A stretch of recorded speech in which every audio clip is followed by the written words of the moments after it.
నమస్కారం విష్ణు గారు. నమస్కారం సార్. నమస్కారం సార్. సింహాచలం ఎలా ఉన్నారు? బాగున్నా, మీరు ఎలా ఉన్నారు? బాగానే ఉన్నానండి. ఇంకా బీపీ షుగర్ రాలేదు. 25th రిలీజ్ కాబోతుంది, April 25th వరల్డ్ వైడ్. అవునా నిజమా అనేటట్టుంది తెలుసు. బాపు గారి సినిమా 1976 లో రిలీజ్ అయింది. అటనా? నాకు తెలియదు సార్. 49 సంవత్సరాల తర్వాత మళ్ళీ ఈ కన్నప్పని మీరు అటెంప్ట్ చేస్తున్నారు.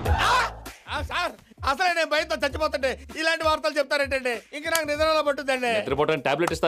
ఈ రోజు ఈ తరానికి కథ చెప్పడానికి శివుడు ఆజ్ఞించాడు నాకు.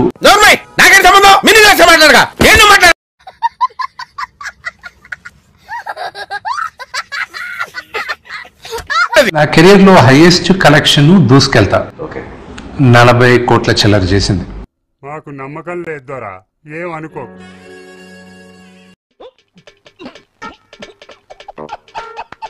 దాని ఏ సినిమా చేయలా. ఎందుకు? నా లాస్ట్ సినిమా బడ్జెట్ వచ్చి 23 కోట్లు.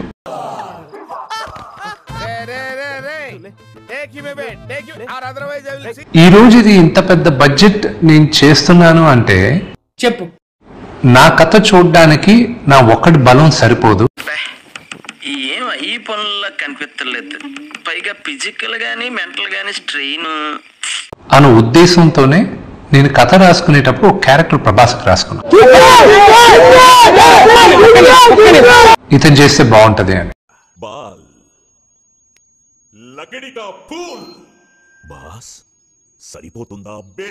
అక్షయ్ కుమార్ గారు, ఇటు హిందీ తీసుకుంటే అక్షయ్ కుమార్ గారు ఉన్నారు, మలయాళం తీసుకుంటే మోహన్ లాల్ గారు. What vision, what thought. పిచ్చోలు అయిపోయారు మా టీం అంతా. నేను చేసింది ఏం లేదు, అంతా శివలీలే. నాకు హిస్టరీ అంటే చాలా ఇష్టం అండి.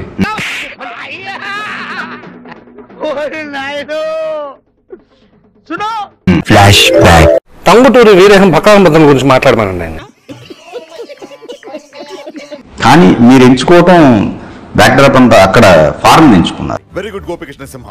పిల్లి వారు ఎక్కడ నా పులులాగే ఉంటారని ప్రూవ్ చేశావు. I'm very proud about you. నా కథ చూస్తున్నారా, నా లొకేషన్స్ చూస్తున్నారా? అంటే అది కన్నప్ప ఏ అడవిలో తిరిగాడో మీకు తెలుసా? శ్రీకాళహస్తి ఆ సరౌండింగ్సే కదా, ఆ సరౌండింగ్ లో కదా కథంతా నడిచింది. నేను ఇంత దూరం వచ్చాను, నేను చూశానన్నయ్య, చూసేశాను.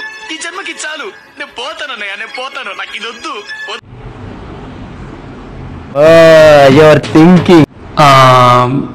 చెప్పు. ఏదో ఏదో ఒక్కటి చెప్పు. పాశుపత ఆస్త్రం ఎక్కడ తపస్సు చేశాడు అర్జునుడో తెలుసా మీకు? తెలియదురా. మహాభారతం ఎక్కడ షూట్ చేశారో ఎక్కడ జరిగిందో తెలుసా? నువ్వు ఎలా చెప్పావు తెలుసా? ఆకిస్ పాక్ పాకిస్ ఆక్, సో ఆక్ పాక్ కరేపాకులే చెప్పావు. ఆది పురుషు మీరు గమనించినట్టయితే, See, don't compare a movie which has been shot in an entire green mat. Ramayanam ఇలాగ జరుగుండొచ్చేమో అని వేరే దేశంలో తీసుకెళ్లి షూట్ చేశారు. రామాయణం కాదు.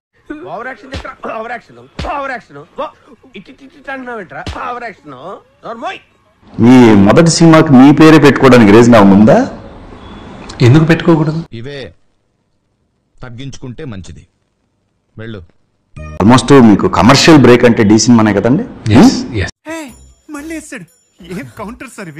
మరి ఎందుకు రెండో ప్రాజెక్టు సెట్ అవ్వాలి? అది శ్రీను గారిని అడగాలి. నేను ఎవ్రీ ఇయర్ అడుగుతూనే ఉన్నాను. అది అవదమ్మా.